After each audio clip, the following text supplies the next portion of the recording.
சிம்ம ராசிக்காரர்களே, இந்த மாதம் உங்களுக்கு பெரிய முன்னேற்றம் உறுதி.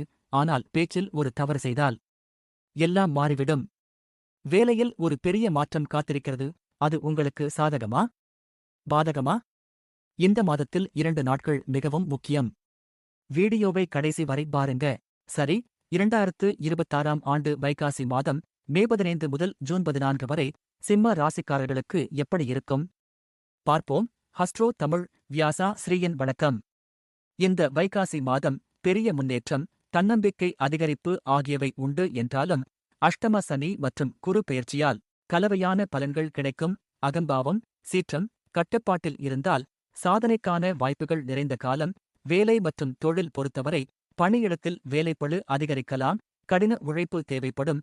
இருந்தாலும் பதவி உயர்வு அல்லது புதிய பொறுப்புகள் கிடைக்கலாம். மேலதிகாரிகளுடன் சிறிய கருத்து வேறுபாடுகள் ஏற்படலாம். எனவே பொறுமையுடன் இருக்கவும். பணியிடத்தில் சிலர் மீது அதிக நம்பிக்கை வைக்க வேண்டாம். அலுவலக அரசியலை தவிர்க்கவும். புதிய முயற்சிகளை குரு பயிற்சிக்கு முன் செய்தால் நல்லது. தொழிலில் போட்டி சூழல் இருக்கும். தயார் நிலையில் இருங்கள். வெளிநாடு செல்லும் வாய்ப்பு அல்லது வெளிநாட்டு தொடர்புடைய வேலை வாய்ப்புகள் கிடைக்கலாம். நிதி நிலையை பொறுத்தவரை திருப்திகரமாக இருக்கும். முதலீடுகள் செய்ய நல்ல நேரம். ஆடம்பர செலவுகள் அதிகரிக்கலாம். தேவையற்ற செலவுகளை தவிர்க்கவும். குடும்பத்தில் அமைதி நிலவும்.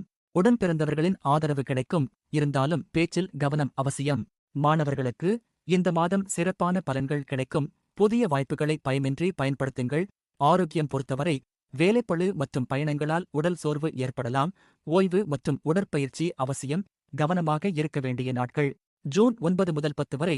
சித்திரை மாத பலன் உங்களுக்கு சரியா இருந்ததா? கமெண்டில் சொல்லுங்கள். அடுத்து கன்னி ராசி பலன்களை பார்க்க மறக்காதீர்கள். லைக், ஷேர், ஃபாலோ செய்யுங்க. இங்கு கூறப்பட்டவை பொதுவானவை. தனிப்பட்ட ஜாதகத்தை பொறுத்து மாறுபடும். நன்றி.